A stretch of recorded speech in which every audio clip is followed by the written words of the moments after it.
3 అధ్యాయాల్లో 2వ అధ్యాయం 1వ వచనం ఎఫెసు సంఘం, 2వ అధ్యాయం 8వ వచనం స్ముర్నలో ఉన్న సంఘం, 2వ అధ్యాయం 12వ వచనంలో పెర్గములో ఉన్న సంఘం, 2వ అధ్యాయం 18వ వచనంలో తుయతైరాలో ఉన్న సంఘం, 3వ అధ్యాయం 1వ వచనంలో సార్దీసులో ఉన్న సంఘం, అలాగే 3వ అధ్యాయం 7వ వచనంలో ఫిలదెల్ఫియాలో ఉన్న సంఘం, 3వ అధ్యాయం 14వ వచనంలో లవోదికయ సంఘం. ఇలాగూ 2-3 అధ్యాయాల్లో 7 సంఘాలు ఉన్నాయి. ఆ 7 సంఘాలకి దేవుడు పంపిన 7 ఉత్తరాలు, చివరి సందేశాలు 2-3 అధ్యాయాల్లో మనం చూస్తాం. అయితే 7 సంఘాలలో 2 సంఘాలు బాగున్నాయి, ఏ లోపాలు లేకుండా ఉన్నాయి. మిగిలిన 5 సంఘాలలో లోపాలు ఉన్నాయి. ఎఫెసు సంఘములో ప్రేమ అనేది లోపం, అలాగే పెర్గము సంఘములో లోకంతో రాజీ పడిన తత్వం అది లోపం. తరువాత తుయతైరా సంఘములో పరిశుద్ధత లేదు. సంఘంలో పరిశుద్ధత ఉండాలి, తుయతైరాలో పరిశుద్ధత లేదు. అలాగే సార్దీసు సంఘంలో జీవము కలిగిన క్రియలు లేవు. అలాగే లవోదికయ సంఘం ఇది నులివెచ్చని సంఘం. 5 సంఘాలలో లోపాలున్నాయి. కనుక లోపాలున్న సంఘాలను మారు మనస్సు పొందండి, సిద్ధపడండి అని ఆయన బోధించిన, అందించిన వర్తమానాలు 2-3 అధ్యాయాల్లో మనం చూస్తాం. కనుక లోపాలను దిద్దుకోవాలి. క్రీస్తునందు ప్రియమైన వారలారా, మనలో ఏవైనా లోపాలుంటే సరిదిద్దుకోవాలి తప్ప సమర్థించుకోవద్దు. ఈ రోజున చాలా మంది లోపాలను సమర్థించుకుంటున్నారు. సమర్థించుకోవద్దు, సరిదిద్దుకోవాలి, చక్క చేసుకోవాలి. దేవుని వాక్యం చేత మనలో పరివర్తన రావాలి. అందుకే ఈ అంత్యకాలములో ఈ సిద్ధపాటు కూడికలను పరిశుద్ధాత్మ సహాయంతో ఏర్పాటు చేయటం జరిగింది. కాబట్టి క్రీస్తునందు ప్రియులారా, 2 సంఘాలలో లోపాలు లేవు. అది స్ముర్న సంఘం, అలాగే ఫిలదెల్ఫియా సంఘం. ఆ సంఘాల్లో లోపాలు లేవు. మిగిలిన 5 సంఘాలతో మారండి, మార్పు చెందండి, మారు మనసు పొందండి అని ఆయన చెప్పాడు. మారకపోతే మన పరిస్థితి నరకంలో మారతాం. మారని వారు నరకంలో మారతారని ఉదయకాల సమయంలో మనం విన్నాం. అయితే ఇప్పుడు ఈ సమయంలో 4వ అధ్యాయం నుంచి 22వ అధ్యాయం వరకు ఉన్న సంగతులను నేను త్వరగా మీకు తెలియజేస్తాను. రండి, ప్రకటన గ్రంథం 4వ అధ్యాయం 1వ వచనాన్ని మనం చూస్తే, ఈ సంగతులు జరిగిన తరువాత నేను చూడగా అదిగో పరలోకమందు ఒక తలుపు తెరవబడి ఉండెను. క్రీస్తునందు ప్రియులారా, 3వ అధ్యాయం 20వ వచనంలో ఇదిగో నేను తలుపు నొద్ద నిలుచుండి తట్టుచున్నాను. ఎవడైనా నా స్వరం విని తలుపు తీసిన ఎడల నేను అతని యొద్దకు వచ్చి అతనితో, నేను నాతో కూడా అతడు భోజనం చేస్తాం అని యేసు ప్రభు తలుపు దగ్గర నిలుచున్నాడు. ఎవరైతే ఆయనకి తలుపు తెరుస్తారో అలా తెరవబడిన వారికి 4వ అధ్యాయం 1వ వచనంలో పరలోకంలో తలుపులు తెరవబడతాయి. హల్లెలూయా. ఇక్కడ ఎవరైతే తలుపులు మూసుకుంటారో, యేసు ప్రభు దేవుడు కాదని, యేసు ప్రభు మాకు అక్కరలేదని, యేసు ప్రభు ఏదో ఒక కులానికో మతానికో చెందినవాడని ఆయనను అంగీకరించక, విశ్వసించక, హృదయాన్ని మూసుకొని, హృదయాన్ని కఠినం చేసుకొని యేసు ప్రమేయం వారి జీవితంలో లేకుండా జీవిస్తే అలాంటి వారికి పరలోకపు తలుపులు మూయబడతాయి. కానీ 4వ అధ్యాయంలో ఈ సంగతులు జరిగిన తర్వాత నేను చూడగా అదిగో పరలోకమందు ఒక తలుపు తెరవబడి ఉండెను. పరలోకపు తలుపులు తెరవబడ్డాయి. అలా తెరవబడిన తర్వాత మరియు నేను మొదట వినిన స్వరం భూరధ్వని వలె నాతో మాట్లాడగా వింటిని. ఆ మాట్లాడిన వాడు, ఇక్కడికి ఎక్కి రమ్ము, ఇక మీదట జరగవలసిన వాటిని నీకు కనపరచెదను అని అన్నాడు. ఈ ఇక్కడికి రమ్ము అనే ఈ మాటలో ఈ సంగతులు జరిగిన తర్వాత, అంటే సంఘకాలం ముగిసిన తర్వాత సంఘానికి ఆయన ఆహ్వానాన్ని పలుకుతున్నాడు. ఇక్కడికి ఎక్కి రమ్ము. 4వ అధ్యాయం 1వ వచనంలో సంఘం ఎత్తబడుట. అది మనం 4వ అధ్యాయం 1వ వచనంలో చూస్తాం. రాప్చర్, సంఘము ఎత్తబడద్ది. సంఘం ఎక్కడికి ఎత్తబడద్ది అనంటే మధ్యాకాశమునకు సంఘము ఎత్తబడుట అనేది మనం చూస్తాం.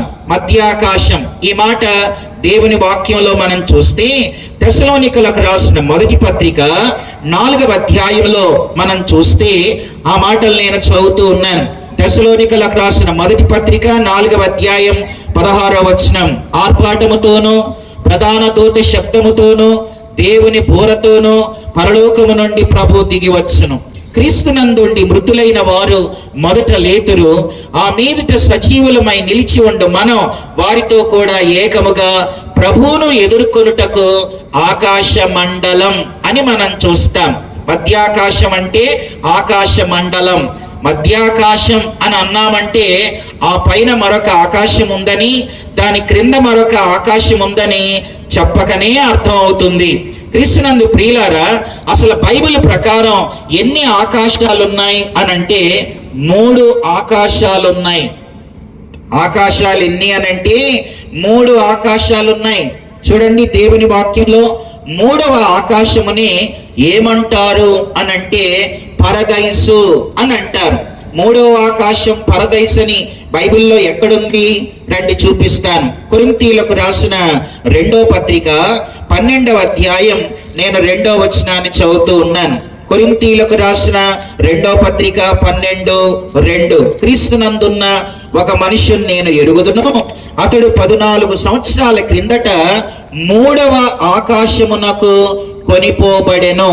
3వ ఆకాశం అని కొరింథీయులకు రాసిన 2వ పత్రిక 12వ అధ్యాయం 2వ వచనంలో చూస్తాం. ఆ 3వ ఆకాశమే పరదైసు అని 3వ వచనంలో ఉంది. కొరింథీయులకు రాసిన 2వ పత్రిక 12వ అధ్యాయం 3వ వచనం. అట్టి మనుషుని నేను ఎరుగుదును, అతడు పరదైసులోనికి కొనిపోబడి అని ఉంది. పరదైసు, 3వ ఆకాశమే పరదైసు. వినండి క్రీస్తునందు ప్రియులారా, పరదైసు వేరు, పరలోకం వేరు, పాతాళం వేరు, నరకం వేరు. ఇంతవరకు ఎవరు నరకానికి వెళ్ళలేదు, ఇంతవరకు మనుషులు ఎవరు పరలోకానికి వెళ్ళలేదు. ఎవరైనా యేసు ప్రభుని తమ సొంత రక్షకుడిగా అంగీకరించి యేసు ప్రభుని నమ్మి చనిపోతే వారి ఆత్మలు వెళ్ళే స్థలం పరదైసు. అది 3వ ఆకాశం. పరలోకంలో యేసయ్య ఉన్నారు, పరదైసులో పరిశుద్ధుల ఆత్మలు ఉన్నాయి. యేసు ప్రభుని ఎవరైనా నమ్మకుండా చనిపోతే వారు వెళ్ళే స్థలం పాతాళం అని మనం బైబిల్ ప్రకారం ఎరగాలి. అయితే పాతాళానికి వెళతారు, నమ్మని వారి ఆత్మలు పాతాళానికి వెళతాయి అని దేవుని వాక్యంలో మనం చూస్తాం. సరే, ఇప్పుడు పరలోకంలో ఉన్న యేసయ్య ఆయన 3వ ఆకాశములో అనగా పరదేశులో ఉన్న పరిశుద్ధుల్ని వెంటబెట్టుకొని ఆయన 2వ ఆకాశం మధ్యాకాశానికి వస్తారు.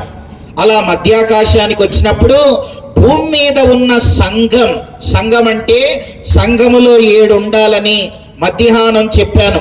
ఆ 7 లక్షణాలు కలిగి పరిశుద్ధంగా బ్రతుకుతూ మారు మనసు పొంది బాప్తిసం తీసుకొని నమ్మకంగా జీవించే వారు పరలోకంలో ఉన్న యేసయ్య 3వ ఆకాశంలో ఉన్న వారిని తీసుకొని మధ్యాకాశానికి వచ్చినప్పుడు భూమి మీద ఉన్న సంఘం కనురెప్ప పాటున ఎత్తబడి మధ్యాకాశానికి మేఘాల మీద కొనిపోబడబోతూ ఉంది. అలా మధ్యాకాశానికి కొనిపోబడినప్పుడు భూకక్షలు దాటిన తర్వాత, ఇప్పుడు మనకేమో ఇప్పుడు రాత్రి, తర్వాత అమెరికాలో ఏమో అక్కడ వాళ్ళకి పగలు, మరొక చోట మధ్యాహ్నం సాయంత్రం ఇలా ఉంటాయి. అయితే వినండి, భూకక్షలు దాటిన తర్వాత అందరూ కలుసుకొని మధ్యాకాశానికి వెళతారు. అలా మధ్యాకాశానికి వెళ్ళిన తర్వాత సంఘం మధ్యాకాశంలో ఎన్ని సంవత్సరాలు ఉండబోతుంది అనంటే 7 సంవత్సరాలు సంఘం మధ్యాకాశంలో ఉండబోతూ ఉంది. చూడండి ఆ మాట కొరింథీయులకు రాసిన 2వ పత్రిక 5వ అధ్యాయం 10వ వచనాన్ని చదువుతూ ఉన్నాను. కొరింథీయులకు రాసిన 2వ పత్రిక 10వ అధ్యాయం 5వ వచనాన్ని మనం చూస్తే ఆ 10వ వచనాన్ని చూస్తే, ఎందుకనగా తాను జరిగించిన క్రియల చొప్పున అవి మంచివైనా సరే చెడ్డవైనా సరే దేహముతో జరిగించిన వాటి ఫలమును ప్రతి వాడు పొందునట్లు మనమందరం క్రీస్తు న్యాయపీఠము ఎదుట ప్రత్యక్షము కావలయను. కనుక క్రీస్తు న్యాయపీఠం ఎదుట మనం ప్రత్యక్షం కావాలి. అనగా మధ్యాకాశములో క్రీస్తు న్యాయపీఠం ఎదుట సంఘం ఉండబోతూ ఉంది.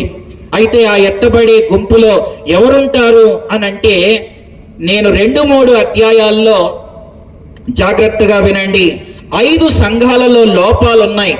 లోపాలు ఉన్న వాళ్ళు విడవబడతారు. అనగా దేవుని నమ్మి పరిశుద్ధంగా బ్రతక, నమ్మకంగా బ్రతక, దేవునికి ఇష్టంగా బ్రతక, పరిశుద్ధత లేకుండా తమ ఇష్టానుసారంగా జీవిస్తూ దేవునికి నమ్మకంగా పరిశుద్ధంగా యథార్థంగా జీవించని వారంతా కూడా వాళ్ళు విడవబడతారు. నామకార్థ క్రైస్తవులంతా విడవబడతారు. నమ్మని వాళ్ళు ఎలాగో భూమి మీదే ఉంటారు. అందుకే ఈ అంత్యకాల సిద్ధపాటు కోడికలు ఎందుకు సిద్ధపడాలి అని అంటే, ఆయన ఎప్పుడు పరలోకం నుంచి 3వ ఆకాశం అనగా పరదేశంలో ఉన్న భక్తులను వెంటబెట్టుకొని ఆయన మధ్యాకాశానికి వస్తాడో ఎవ్వరికీ తెలియదు, ఏ మానవునికి తెలియదు. పరిశుద్ధ బైబిల్ గ్రంథంలో రండి, మత్తయి సువార్త 25వ అధ్యాయం చూడండి. ఆ మాట నేను చదువుతున్నాను. మత్తయి సువార్త 25వ అధ్యాయంలో మనం చూస్తే 13వ వచనం, ఆ దినమైనను ఆ గడి అయినను మీకు తెలియదు కనుక మెలకువగా ఉండుడి. ఆ దినం ఎప్పుడో మనకు తెలియదు. యేసు ప్రభు ఎప్పుడు మధ్యాకాశానికి వస్తారో, భూమి మీద సంఘం ఎప్పుడు ఎత్తబడద్దో, ఆ దినమైన ఆ గడి అయినా మీకు తెలియదు కనుక మెలకువగా ఉండుడి. బీ వాచ్ఫుల్, మెలకువగా ఉండండి అని దేవుని వాక్యం సెలవిస్తూ, మెలకువగా ఉండడాన్ని గురించి ఇక్కడ బుద్ధి లేని కన్యకలు, బుద్ధి గల కన్యకల గురించి రాయబడింది. వినండి, అసలు ఈ బుద్ధి లేని కన్యకలు వాళ్ళు బుద్ధి లేని వాళ్ళు ఎందుకు అయ్యారు అని అంటే, ప్రధానమైన విషయం చెప్తాను వినండి. పెళ్లి కుమారుణ్ణి ఎదుర్కొనడానికి 10 మంది కన్యకలు బయలుదేరారు. 10 మంది కన్యకలు పెళ్లి కుమారుడు వస్తున్నాడు, ఆయన్ని కలుసుకుందాం అనే బయలుదేరారు.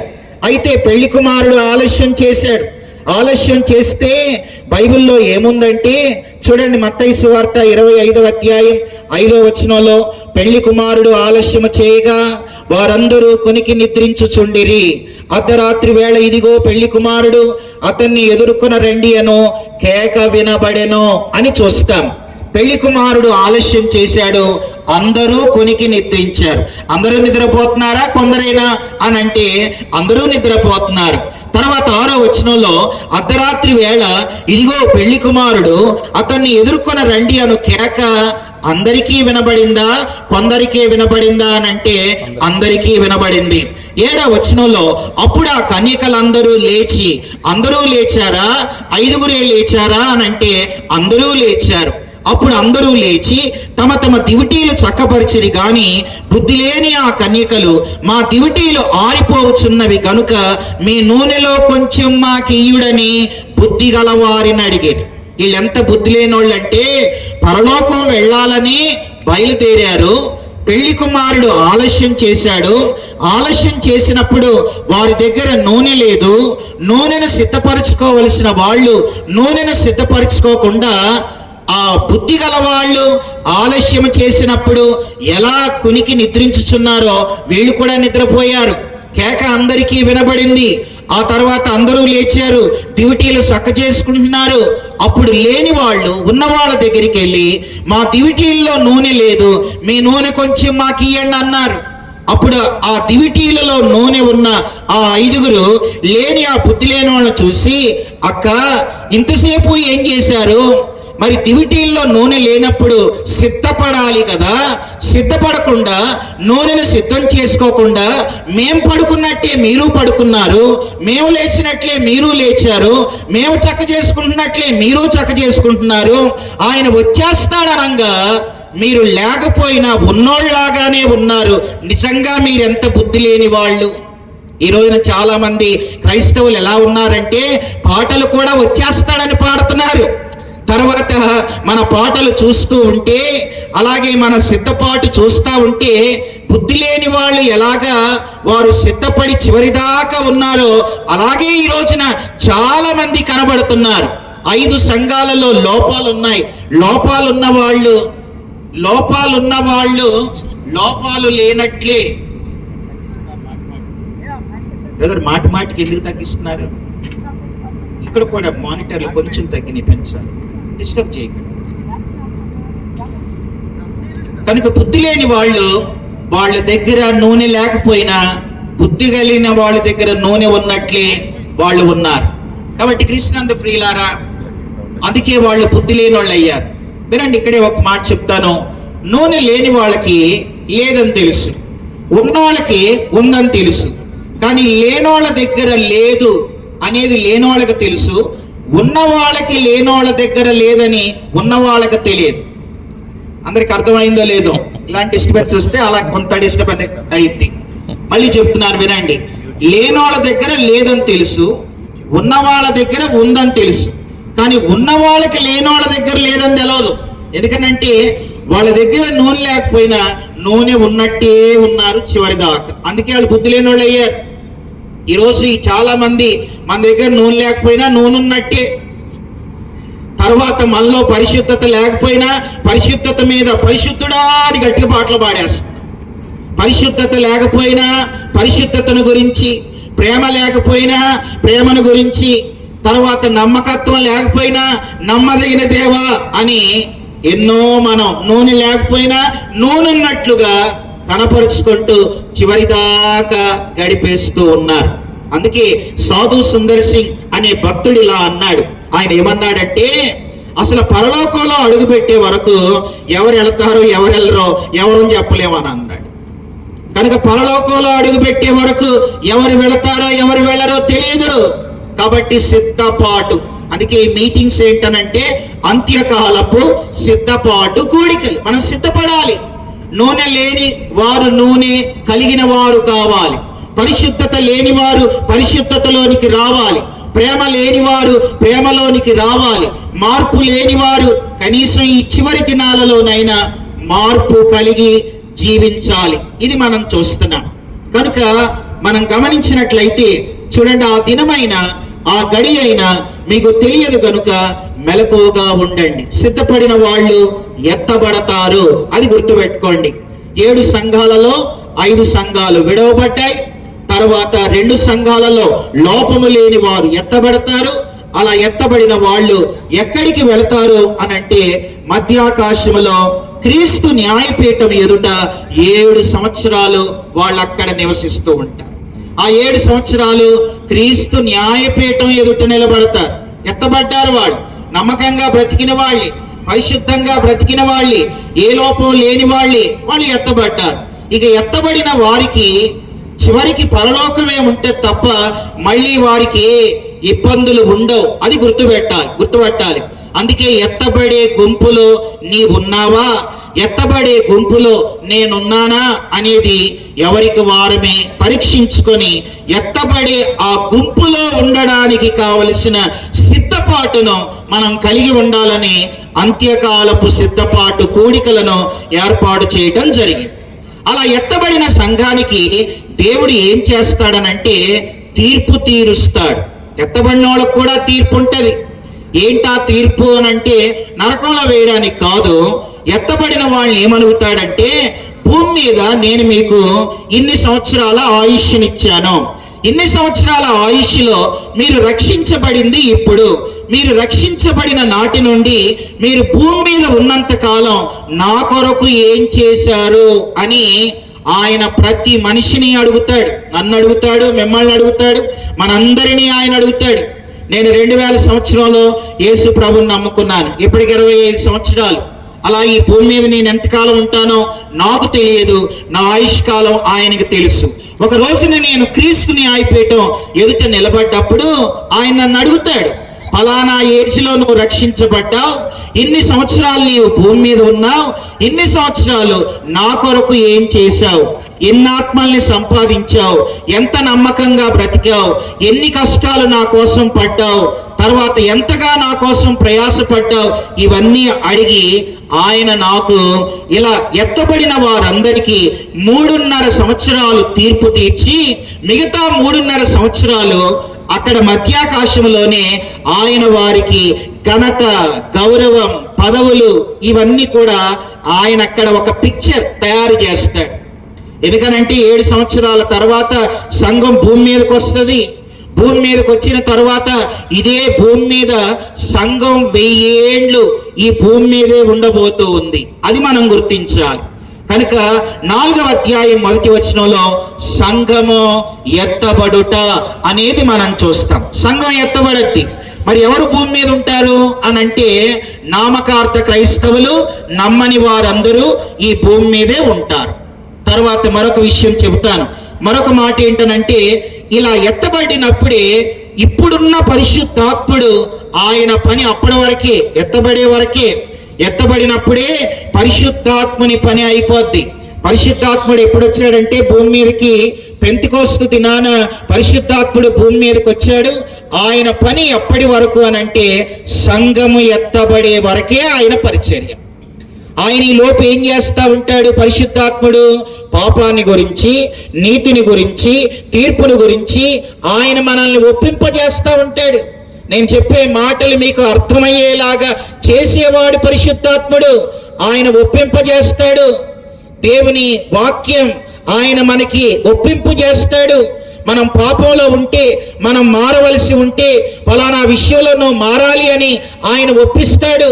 నీతిగా బ్రతకాలని ఒప్పిస్తాడు. ఒకవేళ మనం సరిగా లేకపోతే తీర్పుంది అని ఒప్పిస్తాడు ఆయన. ఆయన పని పాపమును గూర్చి, నీతిని గూర్చి, తీర్పును గురించి ఆయన ఒప్పిస్తాడు. తర్వాత సంఘం ఎత్తబడద్ది. అసలు వినండి, ఈ 7 సంవత్సరాలు కూడా భూమి మీద దేవుడు అసలు ఎందుకు అవకాశం ఇచ్చాడు అనంటే, వినండి, నామకార్థ క్రైస్తవులకి కాదు, మరొకటి కాదు, 7 సంవత్సరాల అవకాశం దేవుడు ఎందుకు ఇచ్చాడనంటే ఈనాడు ఇజ్రాయేల్ దేశంలో ఉన్న యూదుల కొరకు. ఈనాడు ఇజ్రాయేల్ దేశంలో ఉన్న యూదులు ఇంకా వాళ్ళు యేసు ప్రభువుని నమ్మలేదు. ఇప్పుడు మన ఇజ్రాయేల్ దేశమే. ఇప్పుడు ఇజ్రాయేల్ దేశంలో ఉన్న యూదులు వాళ్ళు పాత నిబంధనని నమ్ముతున్నారు తప్ప యేసు క్రీస్తును ఇంకా వారు సొంత రక్షకుడిగా అంగీకరించలేదు. వాళ్ళు పాత నిబంధన ప్రకారం ధర్మశాస్త్రాన్ని నమ్ముతున్నారు. యెహోవాయే దేవుడు అని అంటారు. యేసుక్రీస్తు ఆయన దేవుని కుమారుడు అంటారే తప్ప ఈయనే దేవుడు అని ఈనాడు ఇజ్రాయెల్ దేశంలో ఉన్న యూదులు ఇంకా విశ్వసించలేదు. వారి కొరకు, వారితో పాటు ఆయన కృప కలిగిన వాడు కాబట్టి భూమి మీద ఉన్న మనుషులకు కూడా చివరిగా 7 సంవత్సరాల అవకాశాన్ని ఆయన కలిగిస్తున్నాడు. సరే వినండి, 4వ అధ్యాయం 1వ వచనంలో ర్యాప్చర్, సంఘము ఎత్తబడుట, అది 4వ అధ్యాయం 1వ వచనం. ఆ తర్వాత చూడండి 4వ అధ్యాయం 2వ వచనాన్ని చదువుతున్నాను. వెంటనే నేను ఆత్మవశుడనైతిని, అదిగో పరలోకమందు ఒక సింహాసనం వేయబడి ఉండెను, సింహాసనమునందు ఒకడు ఆసీనుడై ఉండెను. ఆసీనుడైన వాడు దృష్టికి సూర్యకాంత పద్మరాగములను పోయిన వాడు మరకతము వలె ప్రకాశించు మేఘ ధనస్సు సింహాసనమును ఆవరించి ఉండెను. 4వ అధ్యాయంలో 2వ వచనం నుంచి 4వ అధ్యాయం అంతా పరలోకములో తండ్రి అయిన దేవుని ఆరాధన.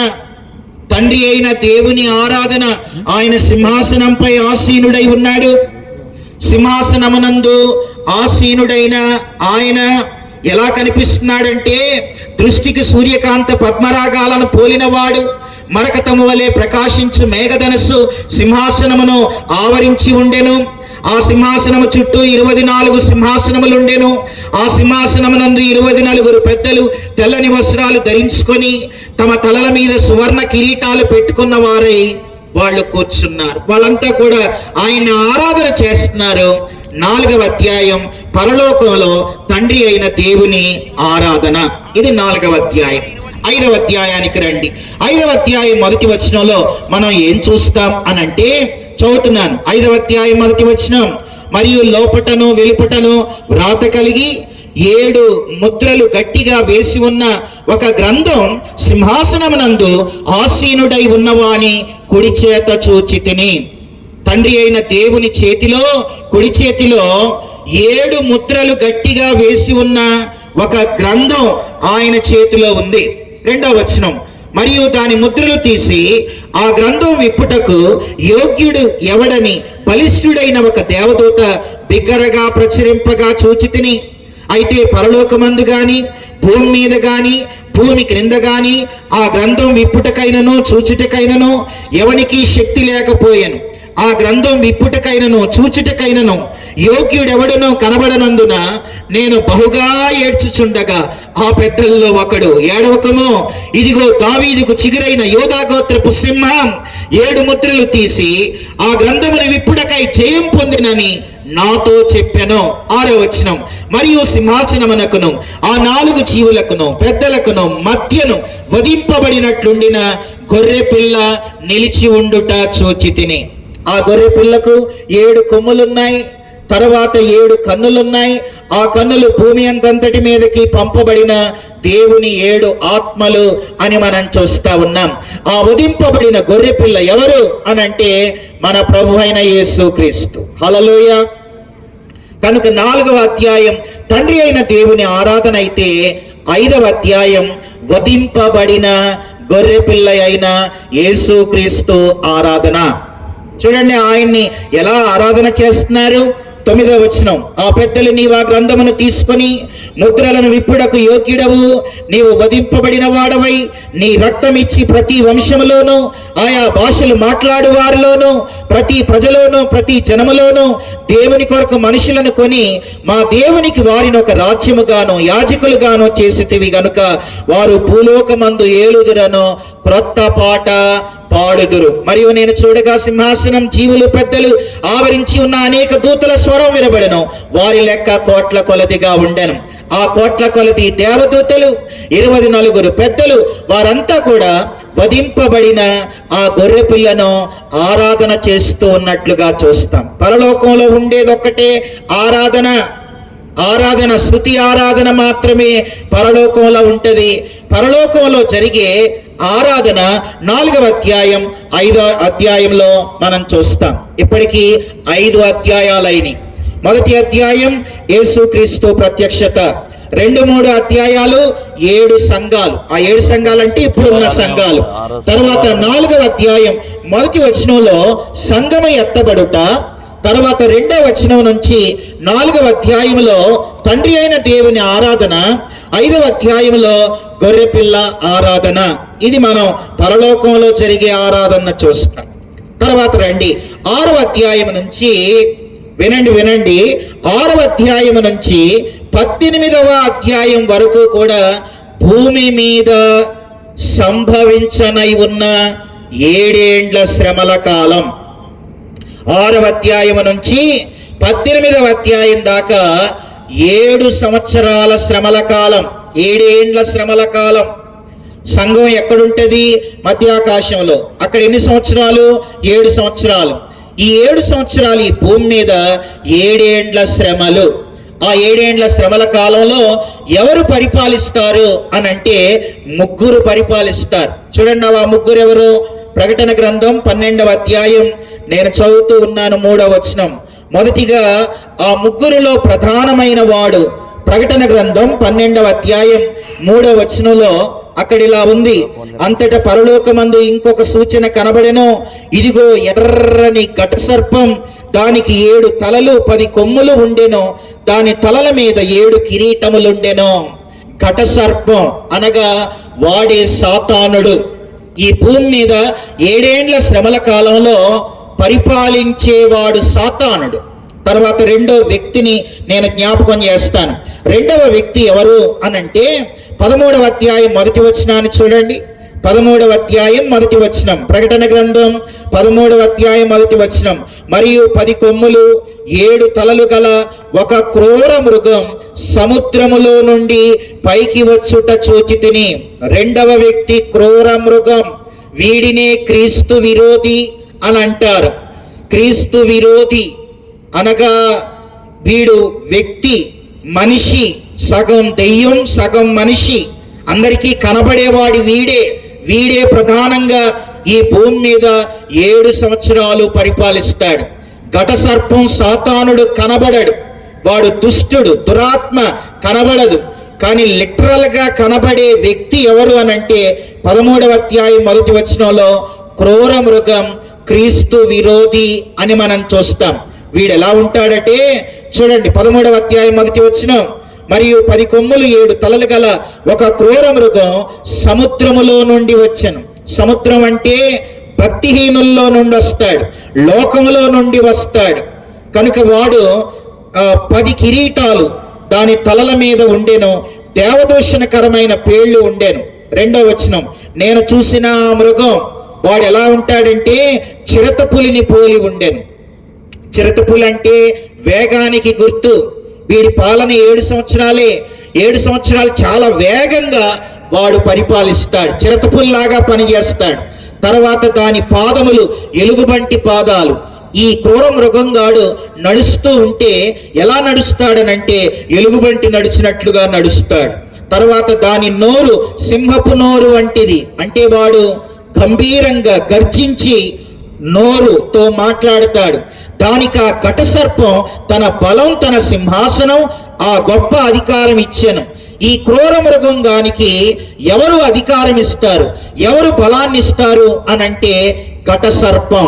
వినండి, ఘట సర్పం కనబడదు, క్రూర మృగం కనబడతాడు. వాడు చిరతపులిలాగా, ఎలుగుబంటిలాగా, తర్వాత సింహపు నోరులాగా వీడి పాలన 7 సంవత్సరాలు ఉంటది. ఆ తర్వాత 3వ వ్యక్తి ఎవరు అనంటే 13వ అధ్యాయం 11వ వచనంలో, మరియు భూమిలో నుండి మరి ఒక క్రూర మృగం పైకి వచ్చుట చూచితిని. మరొక క్రూర మృగం, వీణ్ణే అబద్ధ ప్రవక్త అని అంటారు. అబద్ధ ప్రవక్త. వీళ్ళ ముగ్గురు కూడా 7 సంవత్సరాలు పరిపాలన చేస్తారు. వినండి, ఆ 7 సంవత్సరాల్లో ప్రపంచమంతా ఒకటే మతం, ప్రపంచమంతా ఒకటే కులం. అంటే వాడిది ఏ కులమో ప్రపంచమంతా అదే. తర్వాత ఈ రోజున మన డబ్బులు అమెరికాలో పనిచేయవు, అమెరికా డబ్బులు మనకు పనిచేయవు. తర్వాత దుబాయ్, కువైట్, ఇరాన్, ఇరాక్, అక్కడ ఉన్నటువంటి డబ్బులు ఇక్కడ పనిచేయవు. కానీ ఆ 7 సంవత్సరాల్లో ప్రపంచమంతా ఒకటే కరెన్సీ, ప్రపంచమంతా ఒకటే దేవుడు, ఒకే మతం, ఒకే డబ్బులు, అన్నీ కూడా 7 సంవత్సరాలు ఉంటాయి. క్రీస్తునందు ప్రియులారా, అందరికీ ఆ 7 సంవత్సరాల్లో ఒకటే ముద్ర. ఈ రోజున ఆధార్ కార్డు దేశమంతా ఎలా ఉందో ఆ 7 సంవత్సరాల్లో ఉండే ముద్రే 666 అనే ముద్ర. అది సాతానుడి ముద్ర. క్రీస్తునందు ప్రియులారా వినండి, వాడి పాలన ఎలా ఉంటదంటే ఆ 7 సంవత్సరాల్లో పరిశుద్ధాత్ముడు ఉండడు, చాలా క్రూరంగా వాడి పరిపాలన ఉంటది. నమ్మని వాళ్ళకి ఏం కాదు, కానీ నమ్మిన వాళ్ళకు ఉండే శ్రమలు అంతా ఇంత కాదు. అయితే ఈనాడు ఇజ్రాయెల్ దేశంలో ఉన్న యూదుల్ని ఆ 7 సంవత్సరాల్లో మొదటి దినాల్లో ఇశ్రాయేలీలను మోసం చేసి, మీరు ఏ మెస్సయా కొరకు మీరు ఎదురు చూస్తున్నారో రానై ఉన్న ఆ మెస్సయాను నేనే, మీకు మందిరం కావాలని మీరు అన్నీ సిద్ధపరుస్తున్నారు కదా, దానికి కావలసినంత నేను మీకు సహాయం చేస్తాడని ఈ క్రూర మృగంగాడు ఈనాడు ఇజ్రాయెల్ దేశంలో ఉన్న వారికి సహాయం చేసి, ఈ క్రూర మృగ సహాయంతో వారు మందిరాన్ని కట్టుకుంటారు. అక్కడ మందిరం కట్టిన తర్వాత ఇశ్రాయేలీలంతా రానయున్న మెస్సయ్య వీడే, ఈ క్రూర మృగంగాన్ని రానయున్న మెస్సయ్య అని నమ్ముతారు. నమ్మిన తర్వాత ఏం జరిగిద్దనంటే కొన్ని అద్భుతాలు చేస్తాడు, సూచ్యక్రియలు చేస్తాడు, మహత్కార్యాలు చేస్తాడు. ఇదంతా తెస్సలోనికలకు రాసిన 2వ పత్రిక 2వ అధ్యాయంలో వాని రాకడ ప్రారంభ దినాలు ఎలా ఉంటాయో చూస్తాం. తర్వాత వాడు యూదుల్ని నమ్మబలికిన తర్వాత 3.5 సంవత్సరాల తర్వాత యెరూషలేములో కట్టబడిన దేవాలయంలో వాడు కూర్చొని బలులు, నైవేద్యాలు, అర్పణలు ఇవన్నీ కూడా నాకే అర్పించండి, నేనే మీరు ఎదురు చూస్తున్న మెస్సయానని అన్ని మరలా ఆచారాలన్నీ ప్రారంభిస్తాడు. ఎప్పుడైతే వాడు దేవుని మందిరంలో కూర్చుంటాడో అప్పటికి 1260 దినాలు, 3.5 సంవత్సరాలు దానియేలు గ్రంథ ప్రవచనాల ప్రకారం హెచ్కేల్ గ్రంథ ప్రవచనాల ప్రకారం 1260 దినాల తర్వాత ఈ క్రూర మృగంగాడు దేవుని మందిరంలో కూర్చొని, నేనే మీరు ఎదురు చూస్తున్న మెస్సయాని, నన్నే మీరు ఆరాధించాలి, నన్నే మీరు పూజించాలని బలులు, నైవేద్యాలు, అర్పణలు, ఒక విధంగా చెప్పాలంటే వాని ఆరాధన ఆరంభమైంది. ఎప్పుడైతే వాని ఆరాధన ఆరంభమైందో ఆనాడు అక్కడ ఉండి ఇశ్రాయేలీల్లో 144,000 మంది అతని పాలనను వ్యతిరేకిస్తారు. ఇది మొదటి 3.5 సంవత్సరాల్లో జరిగే విషయం. 144,000 మంది సంఖ్య కూడా బైబిల్లో ఉంది. వాళ్ళు మొట్టమొదటిగా యేసు ప్రభు పాలన ఇలా ఉండదు కనుక ఇది దుష్టుని పాలన, ఇది మంచి పాలన కాదు అని 144,000 మంది ఆ క్రూర మృగానికి విరోధంగా వారు తిరుగుబాటు చేస్తారు. ఎప్పుడైతే ఆ 144,000 మంది యేసుక్రీస్తును అంగీకరించి 3.5 సంవత్సరాల తర్వాత మొదటిగా నమ్మేది 144,000 మంది. మీరు 6వ అధ్యాయం నుంచి మీరు 18వ అధ్యాయం వరకు కూడా ఈ విషయాలే చూస్తాం మనం. ఇవి భవిష్యత్తులో జరగనై ఉన్న సంగతులు. కాబట్టి 144,000 మంది ఎదురు తిరుగుతారు.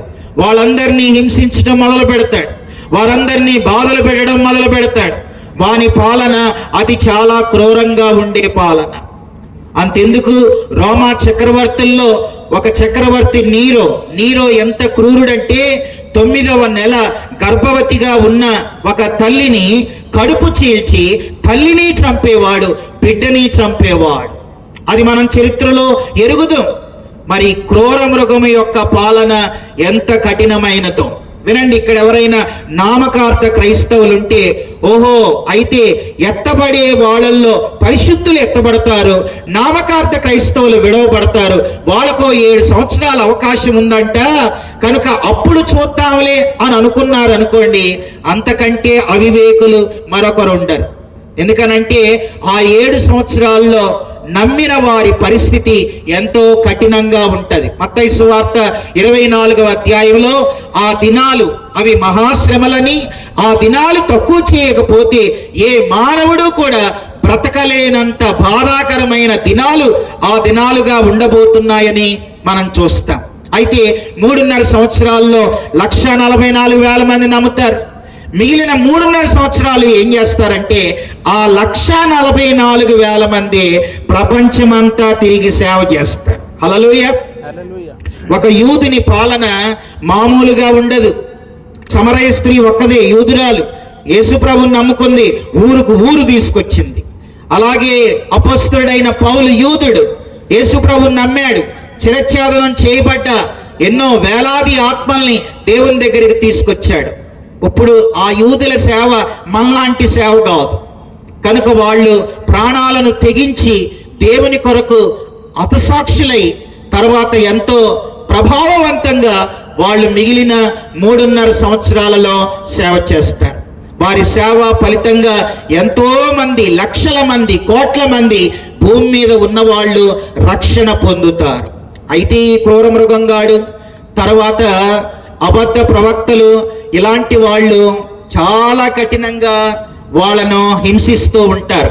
ఆ దినాలు ఎలా ఉంటాయంటే చూడండి, దేవుని వాక్యంలో మనం గమనించినట్లయితే ఆ దినాలలో జరిగే పరిస్థితులు ఏంటంటే చూడండి, ఆ 7 సంవత్సరాల్లో జరిగే పరిస్థితులు 3 భాగాలుగా విభజించబడ్డాయి. మొదటి భాగం ఏంటనంటే 7 ముద్రల తీర్పులు, రెండవ భాగం ఏంటనంటే 7 పాత్రల తీర్పులు, మూడవ భాగం ఏంటనంటే 7 బోరల తీర్పులు. 7 ముద్రలు, 7 పాత్రలు, 7 బోరలు.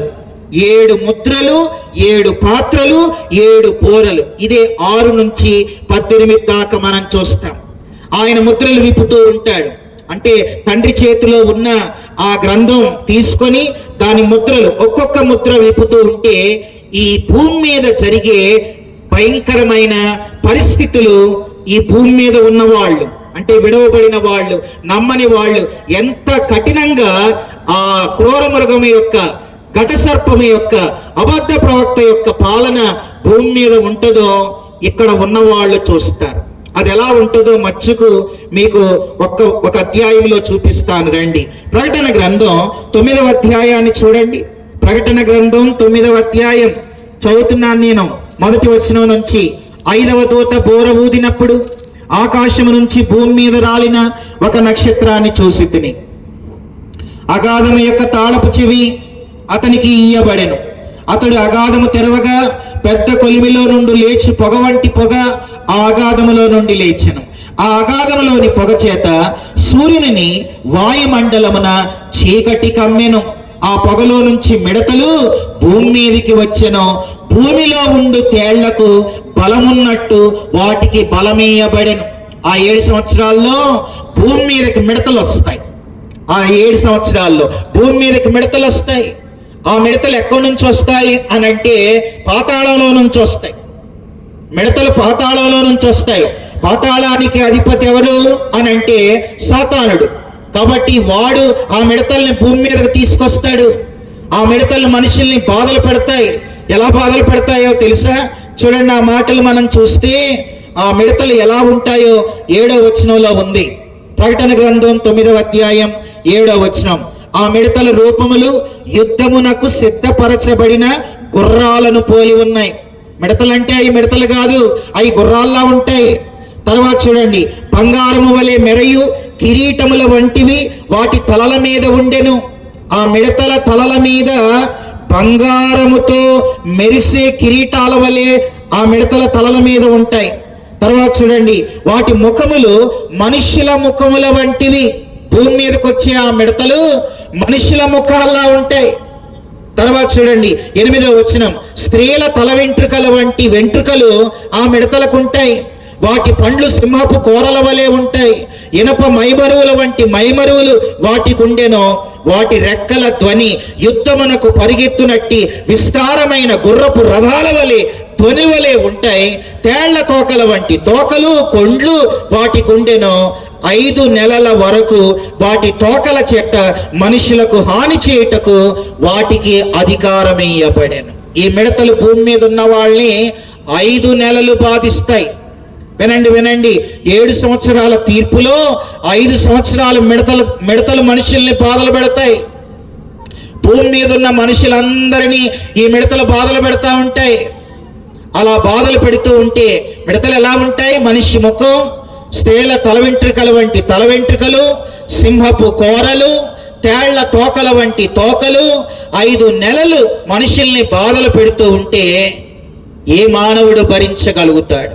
మరి 5 నెలల బాధలే అట్లా ఉంటే మరి 7 సంవత్సరాల బాధలంటే వినండి, మిమ్మల్ని ఏదో ఈ 7 సంవత్సరాలు ఇలా ఉంటాయని అవి చెప్పి భయపెట్టాలనేది నా ఆలోచన కాదు. కానీ మీరు సిద్ధపడి ఇప్పుడే ఎత్తబడే గుంపులో మీరు ఉండాలని, దేవుని రాకడ అతి సమీపంగా ఉండగా సిద్ధపాటు కలిగి ఎత్తబడే గుంపులో ఉండాలనేది నా తపన, సేవకునిగా నా ఆశ. ఈ మీటింగ్స్ యొక్క ఉద్దేశం అదే. కనుక 5 నెలలే ఇంత బాధాకరంగా ఉంటే మరి 7 సంవత్సరాలు ఎలా ఉంటాయో మీరే ఆలోచించండి. సరే, 7 సంవత్సరాలు ముగింపుకు వస్తుంది.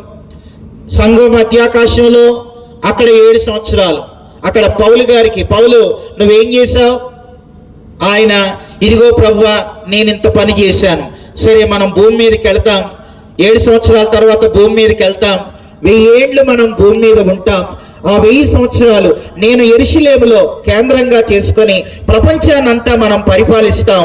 ఇదిగో ఆ 7 సంవత్సరాల్లో నువ్వు ఇది చేయాలి పౌలు అని పౌలుకో బాధ్యత, తర్వాత అపోస్తలులకు బాధ్యత, మనకి బాధ్యతలు, నమ్మి నమ్మకంగా బ్రతికిన వారికి ఆయన బాధ్యతలు, పదవులు, ఇవన్నీ కూడా అక్కడ 7 సంవత్సరాలు అది జరిగింది. ఇక్కడ 7 సంవత్సరాలు శ్రమలు.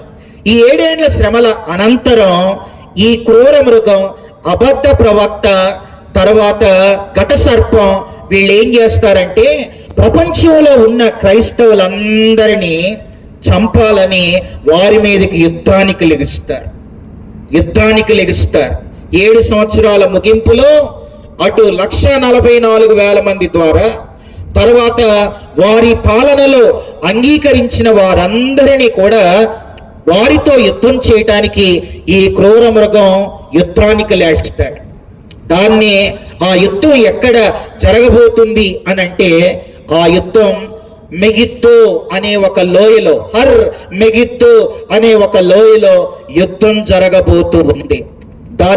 ఆ యుద్ధాన్ని ఏమంటారనంటే హర్మగిద్దోను యుద్ధం అని అంటారు. ఇది కనుక అక్కడ సంఘం ఎత్తబడద్ది 7 సంవత్సరాలు. అక్కడ భూమి మీద 7 ఏండ్ల శ్రమలు. ఈ 7 ఏండ్ల శ్రమల్లో వీళ్ళ ముగ్గురు పరిపాలిస్తారు. వారి పాలన చాలా క్రూరంగా ఉంటది.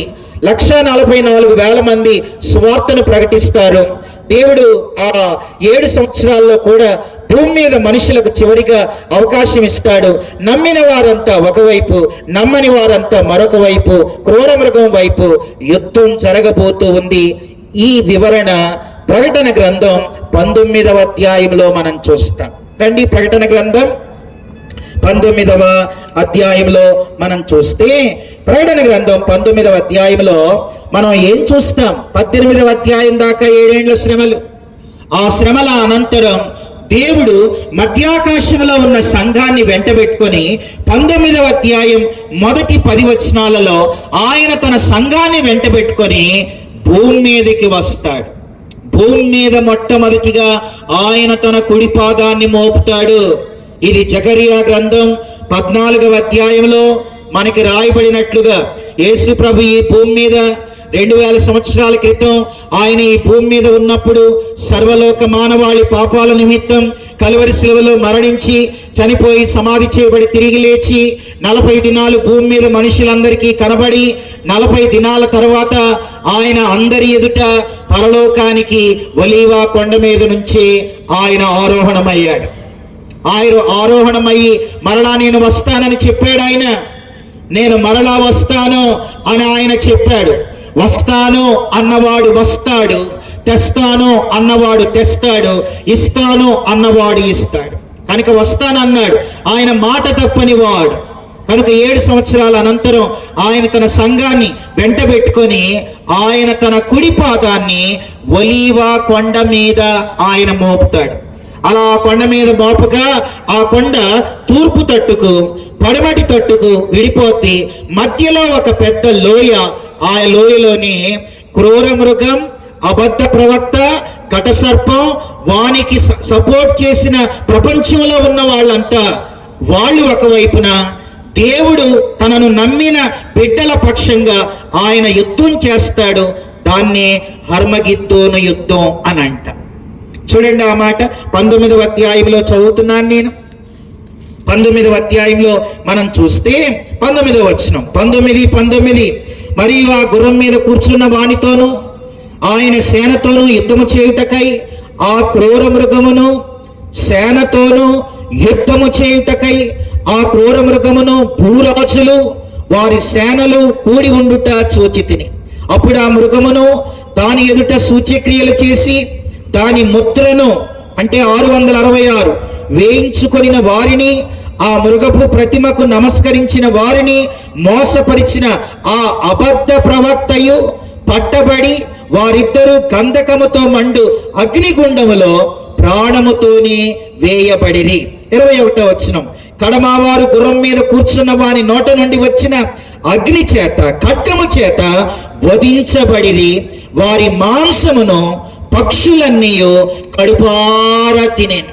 ఎవరైతే ఇక్కడ దేవుణ్ణి విశ్వసించక నమ్మక ఆ క్రూరమోహంతో ఆయనతో యుద్ధం చేస్తారో ఆయన నోట నుండి వచ్చిన ఖడ్గము చేత వారందరూ వధించబడతారు. అలా వధించబడిన వారి మాంసం పక్షులు అన్నీ కూడా కడుపారా తింటాయి. కనుక ఈ క్రూర మృగం, అలాగే అబద్ధ ప్రవక్త, అలాగే క్రీస్తు విరోధి, వీళ్ళ ముగ్గురు కూడా అగ్ని గుండములో వారు వేయబడతారు. ఇది 19వ అధ్యాయం యొక్క వివరణ.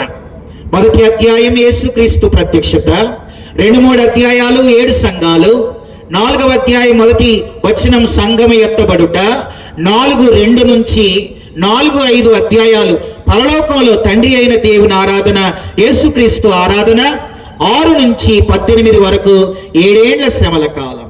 ఇది 19వ అధ్యాయంలో యేసు ప్రభు భూమి మీదకి వస్తాడు. భూమి మీదకి రావడాన్ని దాన్ని రెండవ రాకడా అని అంట.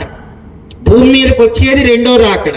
దానికంటే 7 సంవత్సరాల ముందు పరలోకంలో ఉన్న ఆయన మధ్యాకాశానికి వస్తాడు. దాన్ని రహస్య రాకడ అని అంటారు. పరలోకం నుంచి మధ్యాకాశానికి వచ్చేది రహస్య రాకడ. 7 సంవత్సరాల అనంతరం భూమి మీదకి వచ్చేది బహిరంగ రాకడ. దాన్ని రెండవ రాకడ అని అంట. కనుక ఆయన రెండవ రాకడలో భూమి మీదకి రాకముందే సంఘం ఎత్తబడద్ది. ఆ ఎత్తబడే గుంపులో మనం ఉంటాం. అందుకే మనం సిద్ధపడాలి. ఆ దినం ఎప్పుడో, ఆ గడి ఎప్పుడో మనకు తెలియదు కనుక మనము సిద్ధపడాలి. ఇది 19వ అధ్యాయం వరకు. 20వ అధ్యాయానికి రండి. ప్రకటన గ్రంథం 20వ అధ్యాయంలో మనం చూస్తే మొదటి వచనం అక్కడ ఇలా ఉంది. మరియు పెద్ద సంఖ్యలను చేతపట్టుకొని అగాధము యొక్క తాళపు చెవి గల ఒక దేవదూత పరలోకము నుండి దిగి వచ్చెను. చూచుట నేను చూచి తిని, అతడు ఆది సర్పమును అనగా అపవాది సాతాను అను ఆ ఘట సర్పమును పట్టుకొని 1000 సంవత్సరములు వానిని బంధించి అగాధములో పడవేసి ఆ 1000 సంవత్సరాలు గడిచి వరకు ఇక జనములను మోసపరచుకున్నట్లు అగాధమును మూసి దానికి ముద్ర వేసెను. అటు పిమ్మట వాడు కొంచెము కాలము విడిచిపెట్టబడవలెను. సాతానుణ్ణి 1000 సంవత్సరాలు అగాధంలో బంధిస్తాడు. అగాధము, తెలుగు బైబిల్లో అగాధము అనే మాట చూస్తాం. బిలాము కటిక చీకటి అనే మాట మనం చూస్తాం. పాతాళము అనే మాట మనం చూస్తాం. కృష్ణందు ప్రియులారా, పాతాళం అనంటే భూమి కింద ఉండే భాగం. భూమి కింద ఉండే భాగం. భూమి కింద 4 భాగాలు ఉంటాయి. తెలుగు బైబిల్లో అగాధం అని ఉంది, కానీ భూమి కింద 4 భాగాలు ఉంటాయి. మొదటి భాగాన్ని సబ్బాటోన్ అని అంటారు. రెండవ భాగాన్ని హెడేస్ అని అంటారు. మూడవ భాగాన్ని అబీస్ అని అంటారు. 4వ భాగాన్ని టాట్రస్ అని అంటారు. 4 భాగాలు భూమి కింద ఉంటాయి. మొదటి భాగం సబ్బాటోన్.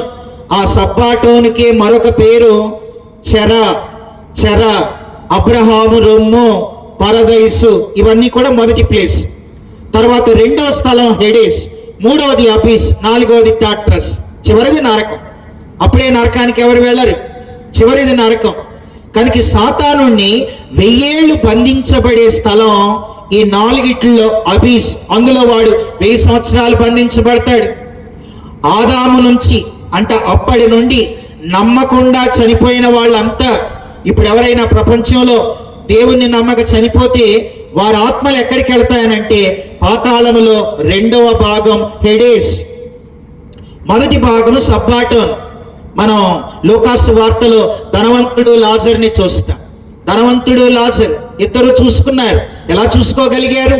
ధనవంతుడు చనిపోయి పాతాళం, లాజర్ చనిపోయి పరదైసు, ఇద్దరు చూసుకున్నారు. కానీ యేసు ప్రభు ఎప్పుడైతే చనిపోయారో ఆయన ఆత్మ భూమి క్రింద భాగానికి వెళ్ళింది, అంటే ఫస్ట్ ప్లేస్కి. ఆయన పునరుత్థానం తర్వాత ఈ ఫస్ట్ ప్లేస్ 3వ ఆకాశానికి మారింది. కనుక క్రీస్తునందు ప్రియులారా, ఇప్పుడు పరదైసు అనంటే 3వ ఆకాశం.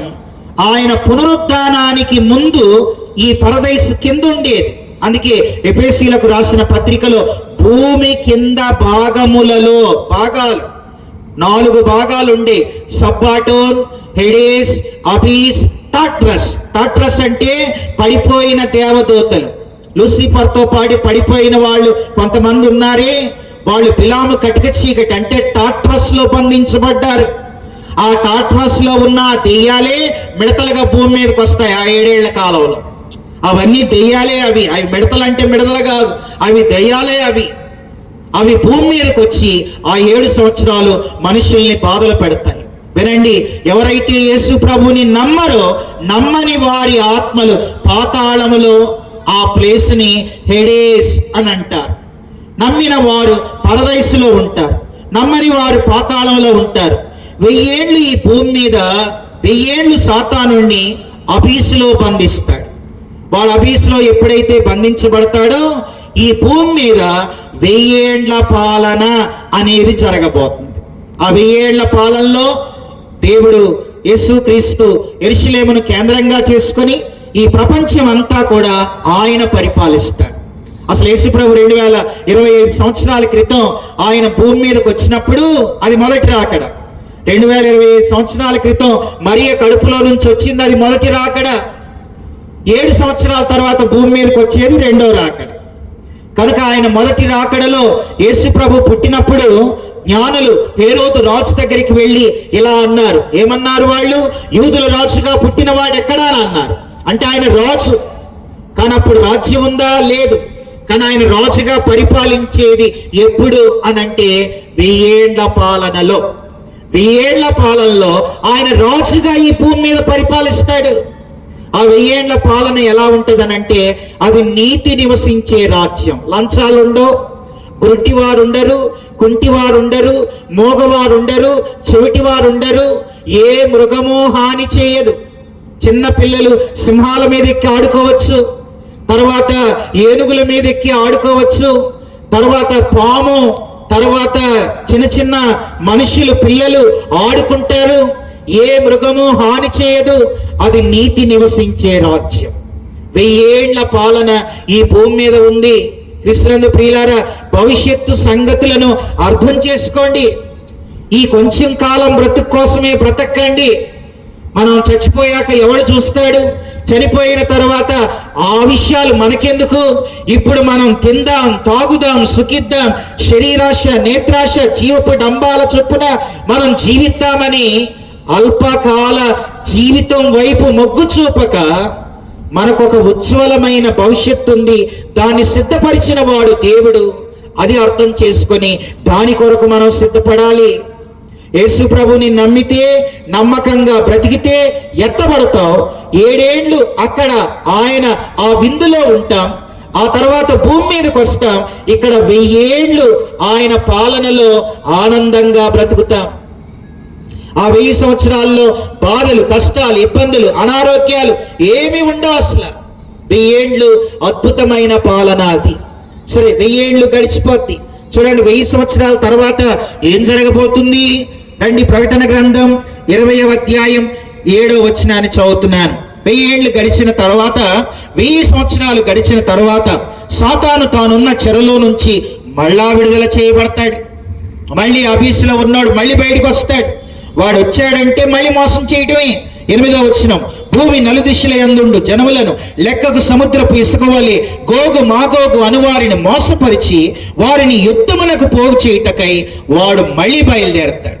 వాడి పాలన కొద్ది దినాలే ఉంటది. మళ్ళీ మోసం చేసి మనుషుల్ని, కొంతమందిని మళ్ళా తన వైపు తీసుకొని మళ్ళా యేసు మీదకి యుద్ధానికి వెళ్తాడు. యేసుతో యుద్ధం చేసి ఎవడు గెలవగలడు?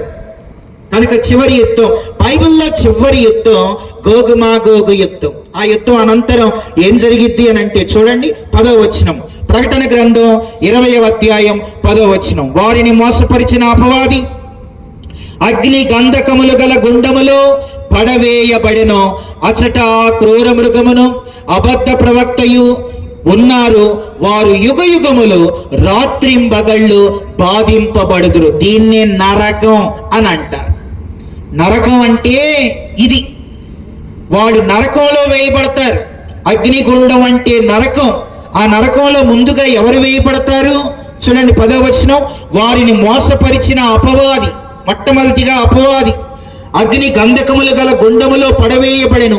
అచట ఆ క్రూర మృగం అంటే క్రీస్తు విరోధి, అబద్ధ ప్రవక్త, వీళ్ళ ముగ్గురు కూడా అగ్నిగుండంలో మొట్టమొదటిగా వేయబడతారు. ఆ తర్వాత 11వ వచనం నుండి 15వ వచనం వరకు ధవళ సింహాసనపు తీర్పు.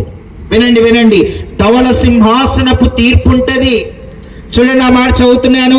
11వ వచనం, మరియు ధవళమైన మహాసింహాసనం, దాని యందు ఆసీనుడై ఉన్న ఒకనిని చూచితిని. భూమి ఆకాశములు ఆయన సముఖము నుండి పారిపోయెను, వాటికి నిలువ చోటు కనబడకపోయెను. ధవళ సింహాసనం మీద యేసు ప్రభు కూర్చుంటాడు. వినండి, ఇప్పుడు ఆయన ఉన్న సింహాసనం, ఆయన ఇప్పుడు కూడా ఒక సింహాసనం మీదే ఉన్నాడు. ఆ సింహాసనాన్ని ఏమంటారంటే కృపా సింహాసనం అని అంటారు. ఇప్పుడు ఆయన ఉన్నది కృపా సింహాసనం. ఒక రోజున ఆయన సింహాసనాలు చేంజ్ అయ్యి చివరిగా ఆయన కూర్చునే సింహాసనం ధవళ సింహాసనం. ఒక్కసారి యేసు ప్రభు ధవళ సింహాసనం మీద కూర్చుంటే అక్కడ కృప ఏమి ఉండవు, ఇక తీర్పు మాత్రమే ఉంటది. ఇప్పుడు ఆయన ఉన్న సింహాసనం కృపా సింహాసనం. చూడండి ఆ మాట, హెబ్రీయులకు రాసిన పత్రిక 4వ అధ్యాయం 16వ వచనంలో యేసు ప్రభు కృపా సింహాసనం మీద ఉన్నంత కాలం ఆ సింహాసనం మీద నుంచి 3 దొరుకుతాయి. ఏంటా 3? హెబ్రీయులకు రాసిన పత్రిక 4వ అధ్యాయం 16వ వచనంలో అక్కడ ఇలా ఉంది, గనుక మనము కనికరింపబడి సమయోచితమైన సహాయమును కొరకు కృప పొందునట్లు ధైర్యముతో కృపాసనమునొద్దకు చేరుతాం. ఆయన సింహాసనం మీద 3 దొరుకుతాయి. 1 కనికరం, 2వది సహాయం, 3వది కృప. ఈ 3 ఇప్పుడు దొరుకుతాయి. ఎంత ఘోర పాపైనా సరే నువ్వు తప్పు చేస్తే ప్రభువా నన్ను క్షమించు అన్నప్పుడు అంటే ఆయన కనికరిస్తాడు, ఆయన క్షమిస్తాడు. తర్వాత ఒకవేళ నీకు ఏదైనా అనారోగ్యం ఉంటే ప్రభువా నాకు అనారోగ్యం ఉంది సహాయం చేయి నాయనా, ఎగ్జామ్ రాస్తున్నాను సహాయం చేయి ప్రభువా, అనారోగ్యంతో ఉన్నాను సహాయం చేయి ప్రభువా అని అంటే ఇప్పుడు ఆయన సహాయం చేస్తాడు. కృపా సింహాసనం మీద ఉన్నంత కాలం ఈ 3 దొరుకుతూనే ఉంటాయి. కానీ ఆయన ధవళ సింహాసనం మీదకి వెళితే ఉండేది ఒకటే జడ్జిమెంట్, తీర్పు మాత్రమే ఉంటది. చూడండి ఆ మాట, ప్రకటన గ్రంథం 20వ అధ్యాయం 11వ వచనాన్ని చదువుతున్నాను. మరియు ధవళమైన మహాసింహాసనం దాని యందు ఆసీనుడై ఉన్న ఒకరిని చూచితిని, భూమి ఆకాశములు ఆయన సముఖము నుండి పారిపోయాను, వాటికి నిలువ చోటు కనబడకపోయాను. మరియు గొప్పవారేమి, ఈ భూమి మీద మేము చాలా గొప్పవాళ్ళం, ధనవంతులం, కోటీశ్వరులం, చాలా హోదాల్లో ఉన్నవాళ్ళం, గొప్పవారైనా కొద్దివారైనా మృతులైన వారందరూ ఆ సింహాసనం ఎదుట నిలవబడి ఉండుట చూచిని. అందరూ ఆయన ముందు నిలబడాల్సిందే. ప్రతి ఒక్కడు ధవళ సింహాసనం మీద యేసుక్రీస్తు కూర్చున్నప్పుడు ఈ భూమి మీద ఉన్నవారు ఎవరైనా సరే ఆయన సింహాసనం ఎదుట నిలబడాల్సిందే. చూడండి ఆ తర్వాత, అప్పుడు గ్రంథములు విప్పబడెను, మరియు జీవ గ్రంథమును వేరొక గ్రంథము విప్పబడెను.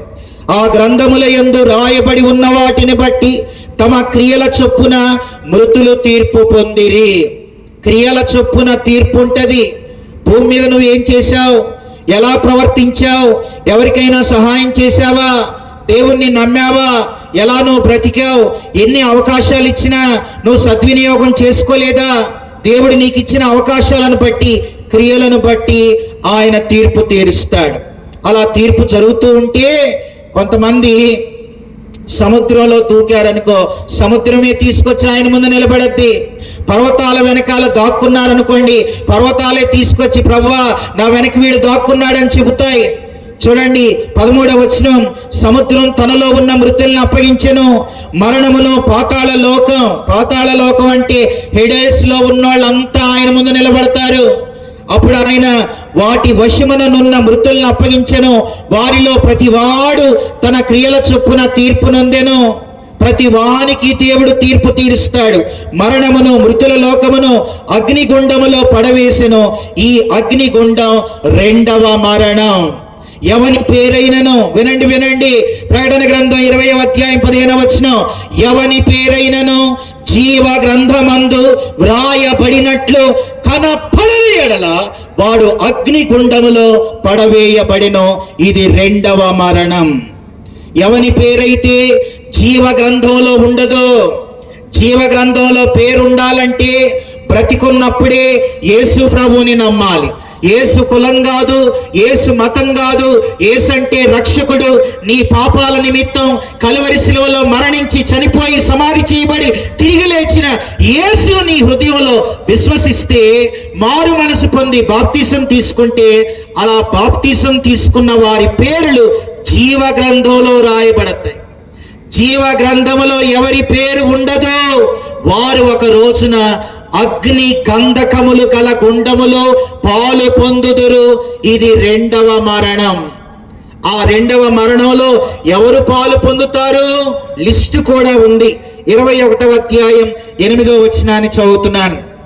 ప్రకటన గ్రంథం 21వ అధ్యాయం 8వ వచనంలో నరకానికి ఎవరెళ్తారంటే పిరికివారు, అవిశ్వాసులు, అసహ్యులు, నరహంతకులు, వ్యభిచారులు, మాంత్రికులు, విగ్రహారాధికులందరూ, అబద్ధికులందరూ అగ్ని గంధకములు గల గుండములో పాలు పొందుదురు. ఇది 2వ మరణం. ఇప్పుడు నేను చదివిన లిస్ట్లో ఉన్నోళ్ళంతా అవిశ్వాసులు, అసహ్యులు, నరహంతకులు, వ్యభిచారులు, మాంత్రికులు, విగ్రహారాధికులు, అబద్ధికులు అందరూ నరకానికి వెళతారు. వినండి వినండి, నరకం అంటే అంత సులభమైంది కాదు. నరకం ఎలా ఉంటుందో బైబిల్లో దేవుడు ఒకే ఒక్క వచనంలో రాసి పెట్టాడు. చూడండి, ఆ మాట చదువుతాను.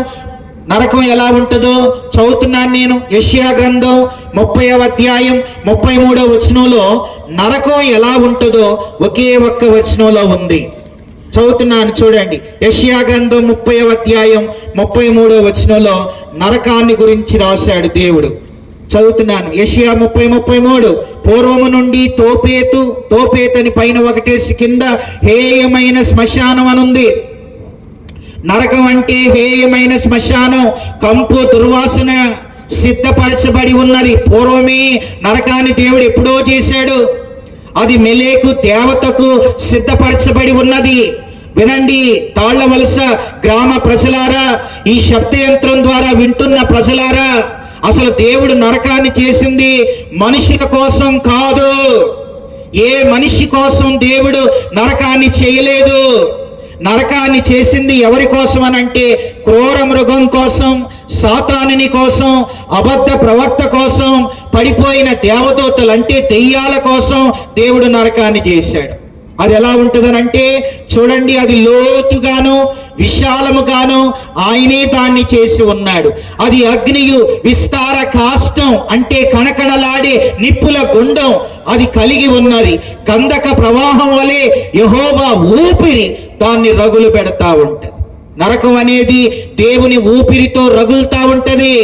ఊపిరంటే గాలి పీల్చుకోవటం, వదలటం.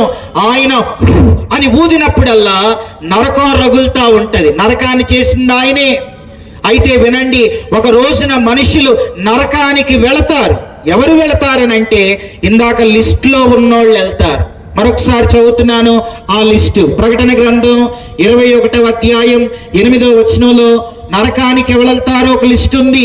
పిరికివారు, అవిశ్వాసులు, అసహ్యులు, నరహంతకులు, వ్యభిచారులు, మాంత్రికులు, విగ్రహారాధికులు, అబద్ధికులు అందరూ అగ్ని గంధకములు గల గుండములో పాలు పొందుదురు. ఆ అగ్ని గంధకం, నరకం దేవుని ఊపిరితో రగులుతా ఉంటది. దేవుని ఊపిరితో నరకం రగులుతా ఉంటది. అయితే వినండి, దేవుని ఊపిరి ఎప్పుడైనా ఆగిపోద్దా? దేవుని ఊపిరి ఆగితేనే అగ్నిగుండ మంటలు చల్లారుతాయి. దేవుని ఊపిరి ఆగిద్దా అనంటే దేవుని ఊపిరి ఆగదు. అందుకే బైబిల్లో అగ్ని ఆరదు పురుగు చావదను.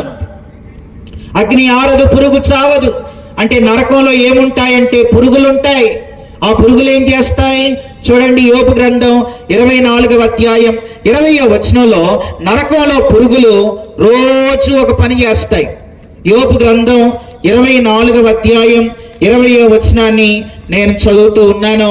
అక్కడ ఇలా ఉంది, కన్న గర్భము వారిని మరచును. తీసారా? 24వ అధ్యాయం 20వ వచనం. కన్న గర్భం వారిని మరచును, పురుగు వారిని కమ్మగా తినివే. పురుగులు నరకంలో రోజు కమ్మగా తింటా ఉంటాయి. ఎందుకనంటే ఈ భూమి మీద చెడ్డ పనులన్నీ కమ్మగా చేస్తారు, అబద్ధాలు కమ్మగా ఆడతారు, తర్వాత చెడ్డ పనులు కమ్మగా చేస్తారు. కాబట్టి నరకంలో పురుగులు కమ్మగా తింటాయి.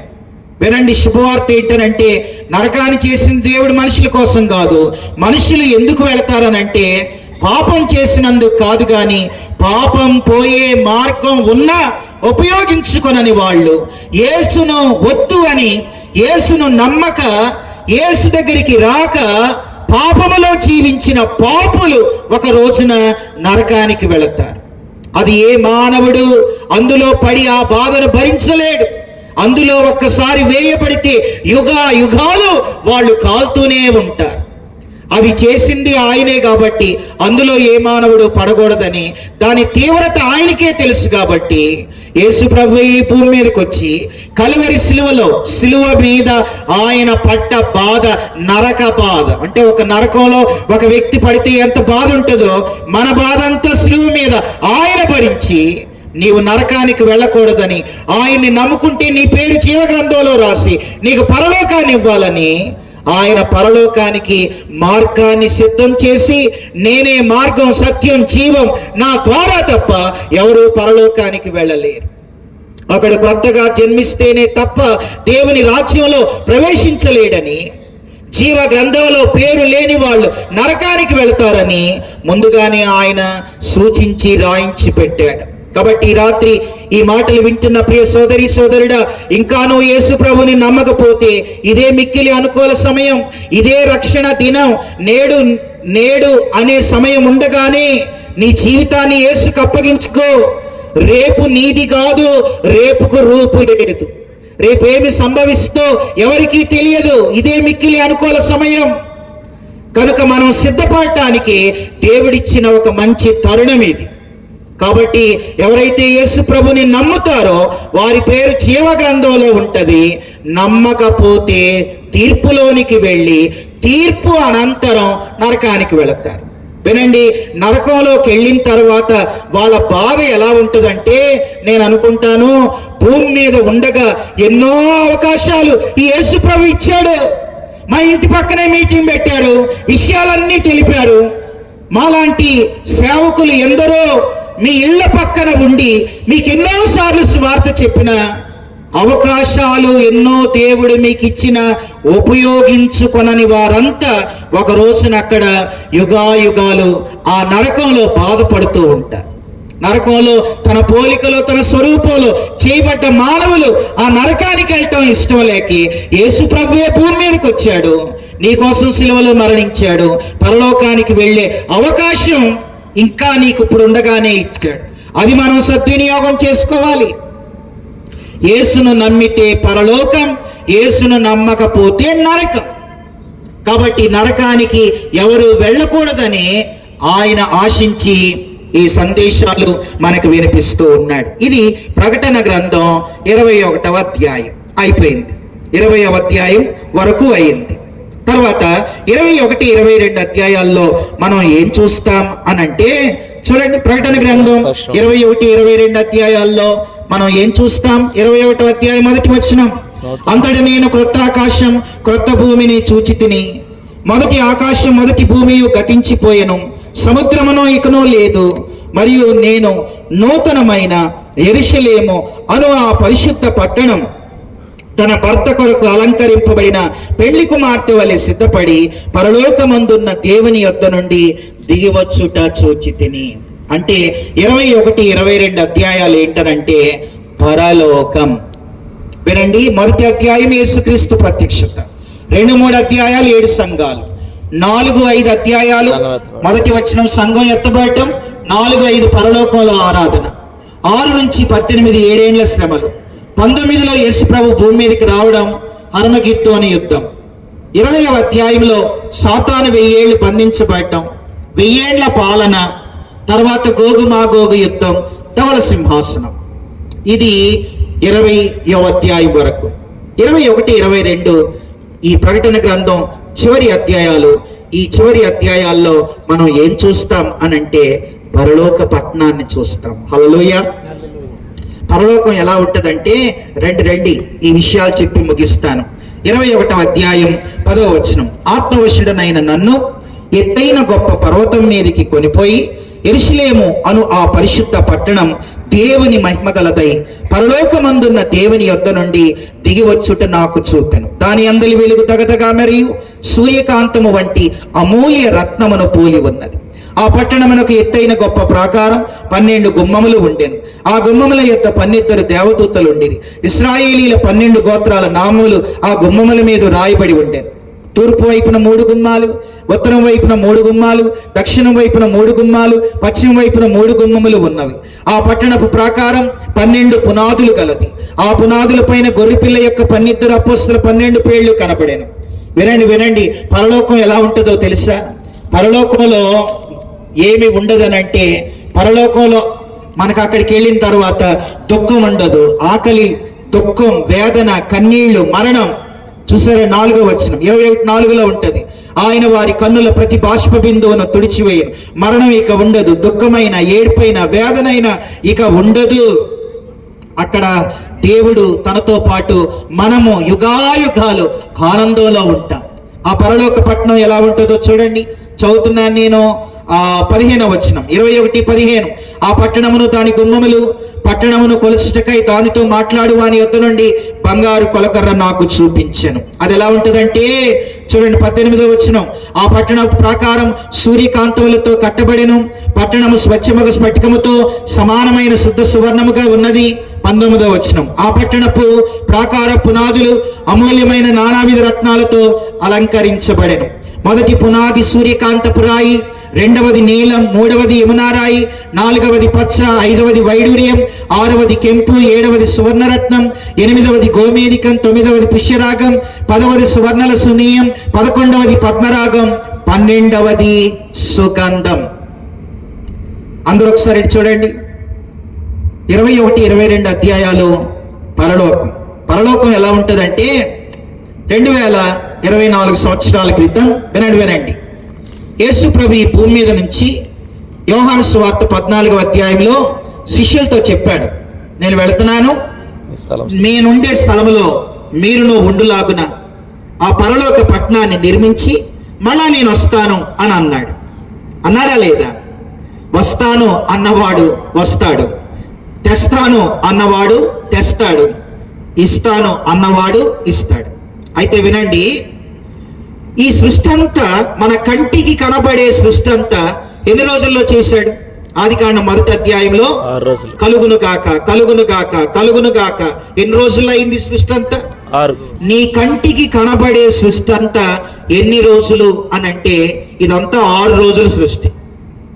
మరి 2025 కదా, 2025 సంవత్సరాల క్రితం నేను వెళుతున్నాను, పరలోకాన్ని సిద్ధం చేస్తాను, మరలా తీసుకొని వస్తాను అన్నాడు. మరి 2025 సంవత్సరాల నుంచి ఆయన నిర్మించే ఆ పట్టణం 6 రోజుల్లో చేసిన ఈ సృష్టి ఇంత అద్భుతంగా ఉంటే 2025 సంవత్సరాల నుంచి ఆయనే శిల్పిగా, ఆయనే నిర్మాణకుడుగా ఆయన నిర్మిస్తూ ఉన్న పరలోక పట్టణం అసలు మన ఊహకు అందిద్దా? అర్థమైంది మాట? 6 రోజుల్లో చేసిన ఈ సృష్టి ఇంత అందంగా ఉంటే మరి 2000 సంవత్సరాల నుంచి ఆయన కట్టే పరలోకం అది ఎంత అద్భుతంగా ఉంటుందో. నేను అంటాను, ఈ మాటలు వింటున్న ప్రియ సోదరి సోదరుడా, అన్న అక్క, ఈ భూమి మీద దేన్నైనా పోగొట్టుకో, ఈ భూమి మీద దేన్నైనా ఆయనకి ఇష్టం లేనివి వదులుకో, కానీ చేతులెత్తి దండం పెట్టి చెప్తున్నాను, పరలోకాన్ని మాత్రం పోగొట్టుకోవద్దు. హల్లెలూయా. యేసును పోగొట్టుకోవద్దు. నరకం చేసింది మనుషుల కోసం కాదు. నరకానికి మనుషులు వెళ్తారు. ఎవరు వెళ్తారంటే యేసుని నమ్మని వాళ్ళు వెళ్తారు. కనుక నమ్మడానికి అవకాశాలు ఇచ్చాడు. వద్దనుకుంటే అది నీ ఇష్టం, కానీ అవకాశాలు మాత్రం ఇప్పుడు ఉన్నాయి.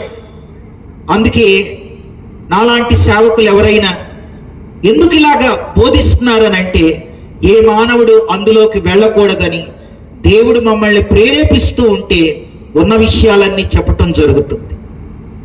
కనుక మరి ఆయన నిర్మించే పరలోకం అది ఎంత అద్భుతమైందండి. కాబట్టి మనం దేన్నైనా పోగొట్టుకుందాం, యేసును పోగొట్టుకోవద్దు, పరలోకాన్ని పోగొట్టుకోవద్దు. యేసును నీ సొంతం చేసుకో, ఆ రాజ్యాన్ని సొంతం చేసుకో. అంతేగాని భూమి మీద ఎవరో ఏదో అంటారని, బంధువులేమో అనుకుంటారని, తర్వాత నీ ఆలోచనలు అన్నీ పక్కన పెట్టి యేసును నమ్ముకో, యేసును విశ్వసించు, యేసుని నీ హృదయంలో చేర్చుకో. ఆయన్ని నమ్మితే పరలోకం ఉంది, పరలోకంలో యుగాయుగాలు ఆయనతో ఉంటావు. నమ్మకపోతే సాతానుతో యుగాయుగాలు నరకంలో ఉంటావు. పరలోకం కావాలా, నరకం కావాలా, నిర్ణయం నీదే, తీర్మానం నేడే.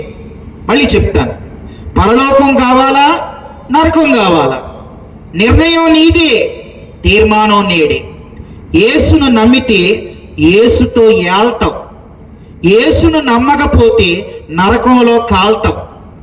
యేసును నమ్మితే పరలోకంలో ఆనందిస్తావు, యేసును నమ్మకపోతే నరకంలో మారతావు. మారతావా? ఈ రాత్రైనా మారతావా? కాల్తావా యేసుతో ఏల్తావా, నిర్ణయం నీదే, తీర్మానం నేడే. కాబట్టి యేసును నమ్మండి, యేసును విశ్వసించండి.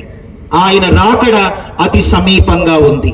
ఆయన ఎప్పుడు వస్తాడో తెలియదు, మనం ఎప్పుడు ఎత్తబడతామో తెలియదు. ఉజ్వల భవిష్యత్తు మన ముందుంది.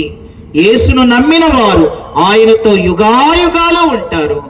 యేసును నమ్మకపోతే నరకంలో యుగాయుగాలు కాలుతూ ఉంటారు. అంత్యకాలంలో ఉన్నాం, సిద్ధపడదాం, యేసును విశ్వసిద్దాం, యేసు కొరకు జీవిద్దాం. అట్టి కృప దేవుడు మనందరికీ దయచేయునుగాక. ఆమేన్.